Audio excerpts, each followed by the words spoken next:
Hello, church family.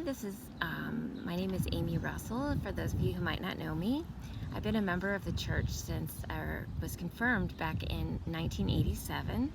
My grandparents actually came to this church in 1950 with my mom and her siblings.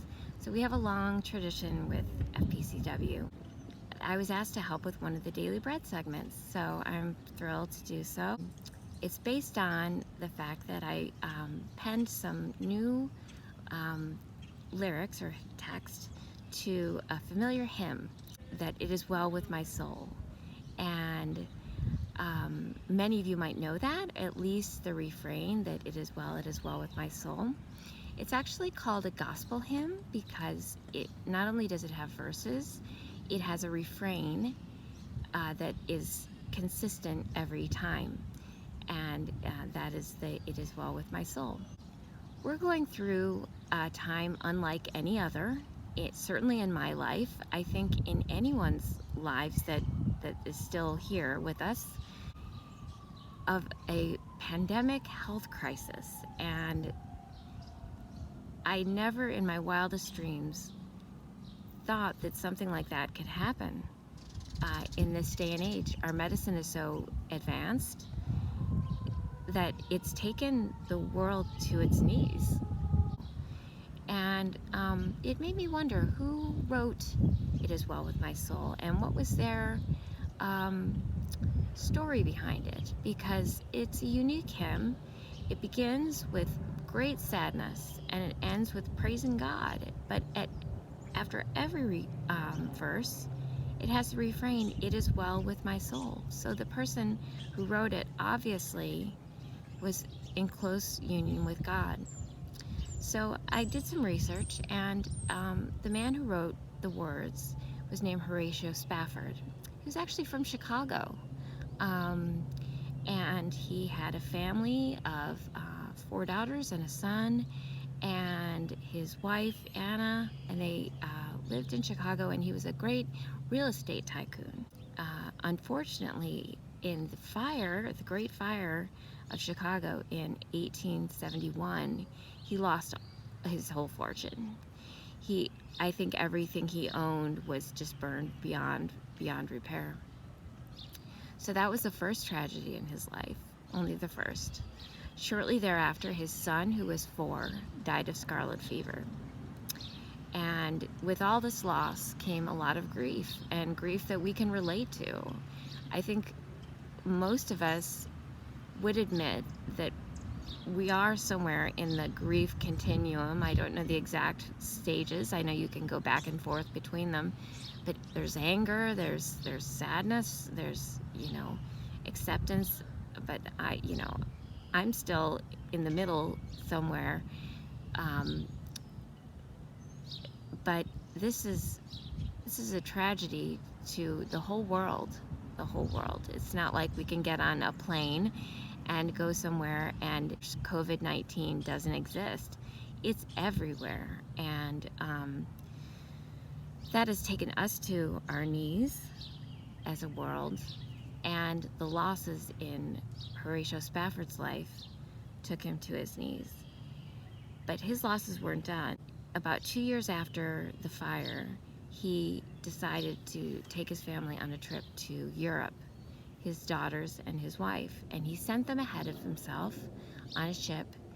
And this is where it gets even worse. The ship collided with another ship on the Atlantic and sank almost immediately. His wife was saved. He lost his 4 daughters. And that is just almost unbelievable to imagine that kind of trauma. Some of us are going through similar trauma right now, and so the hymn so much spoke to me because this is how he wrote it.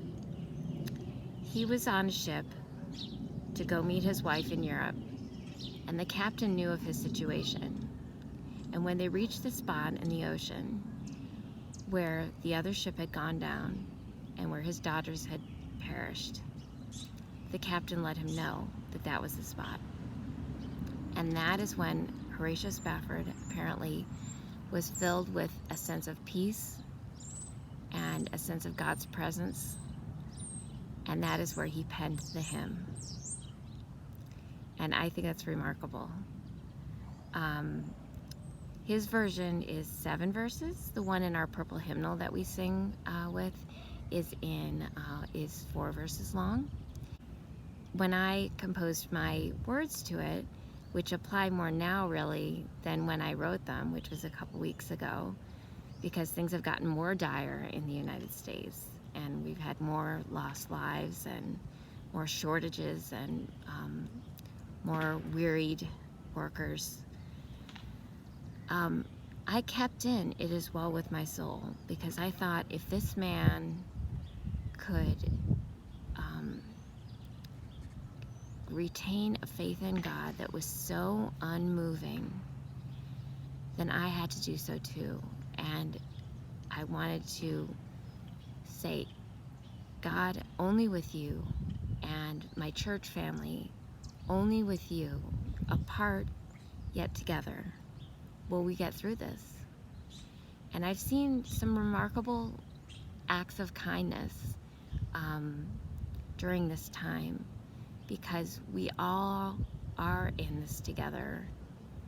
None of us is immune to this virus. We can be as cautious as we can and follow all the recommendations, but we have to say it is well with my soul to get through the time, because some of us will be affected in very personal ways. So I hope that my version touches you.